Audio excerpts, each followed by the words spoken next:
पाकिस्तानचा महाराष्ट्रात आलेला एकही नागरिक बेपत्ता नाही. माझाच्या रिपोर्टनंतर मुख्यमंत्री देवेंद्र फडणवीसांचं स्पष्टीकरण. संध्याकाळपर्यंत सगळे पाकिस्तानी बाहेर जातील, फडणवीसांचा दावा.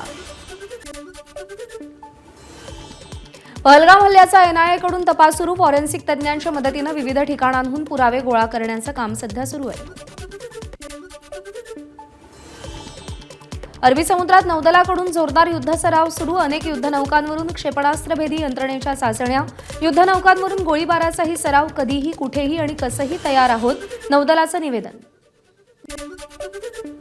पाकिस्तानी नागरिकांनी भारत सोडण्याचा आजचा शेवटचा दिवस. पाकिस्तानी नागरिकांना दिलेले सगळे व्हिसा आजपासून रद्द. वैद्यकीय व्हिसा देखील 29 एप्रिलपासून रद्द होणार. अटारी सीमेच्या चेकपोस्टवरती महिलेचा आक्रोश. महिलेच्या मुलाला पाकिस्तानात परत पाठवत असल्यानं आक्रोश. संबंधित महिलेकडे भारतीय पासपोर्ट, मात्र तिच्या मुलाकडे पाकिस्तानचा पासपोर्ट.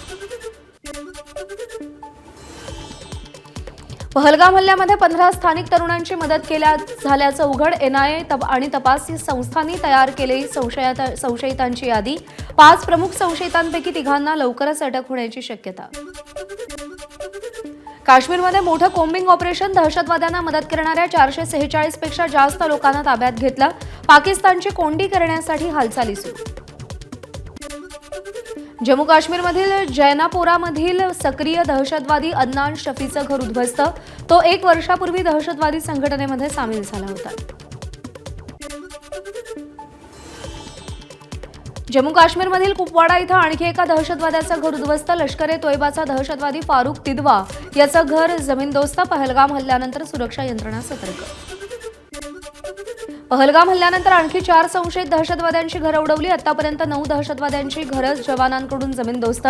दहशतवादाच्या सहभागाचा ठोस संशय दिसताच घर जमीनदोस्त. पाकिस्तानकडून पुन्हा एकदा शस्त्रसंधीचं उल्लंघन. तुतामारी गली आणि रामपूर सेक्टर इथे पाकिस्तानी चौक्यांवरून गोळीबार. भारतीय सैन्याकडून पाकिस्तानला चोख प्रत्युत्तर. पाकिस्तानच्या सीमेला लागून असलेल्या गावांमधील नागरिकांकडून बंकर साफ करणं सुरू. पूर्वी जेव्हा गोळीबार होत असे तेव्हा याच बंकरमध्ये आश्रय घेतला जायचा. आताच्या परिस्थितीतही बंकरचा आश्रय. पहलगाम हल्ल्यानंतर भारतीय रेल्वेकडून नॉन काश्मीरी कर्मचाऱ्यांसाठी नवीन नियमावली. एकट्यानं फिरण्यास कर्मचाऱ्यांना मनाई. पाकिस्तानातील मुझफ्फराबाद येथील झेलम नदीला पूर. पाकिस्तानात आणीबाणी जाहीर. भारतानं पाकिस्तानसोबतचा सिंधू पाणी करार रद्द केल्यानंतर अचानक पूर आला. कॅलिफोर्नियातील प्रेमोंट शहरामध्ये पहलगाम दहशतवादी हल्ल्याच्या विरोधात भारतीयांची निदर्शनं. दहशतवाद्यांविरोधात कठोर कारवाईची मागणी केली. मुंबईमध्ये मैत्रीबोध परिवाराकडून पहलगाम हल्ल्याचा निषेध. शिवाजी पार्क परिसरात श्रद्धांजली यात्रा. अभिनेता मकरंद देशपांडे आणि अभिनेत्री आदिती पोहनकर यांचा सहभाग. उपमुख्यमंत्री एकनाथ शिंदे आज बुलढाण्यामध्ये. केंद्रीय राज्यमंत्री प्रतापराव जाधव आणि आमदार संजय गायकवाड यांच्या उपस्थितीत होणाऱ्या कार्यकर्ता धन्यवाद मेळाव्याला उपस्थित राहणार.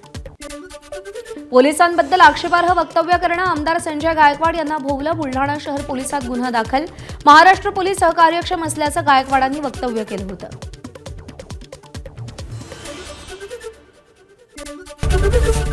एबीपी माझा, उघडा डोळे बघा नीट.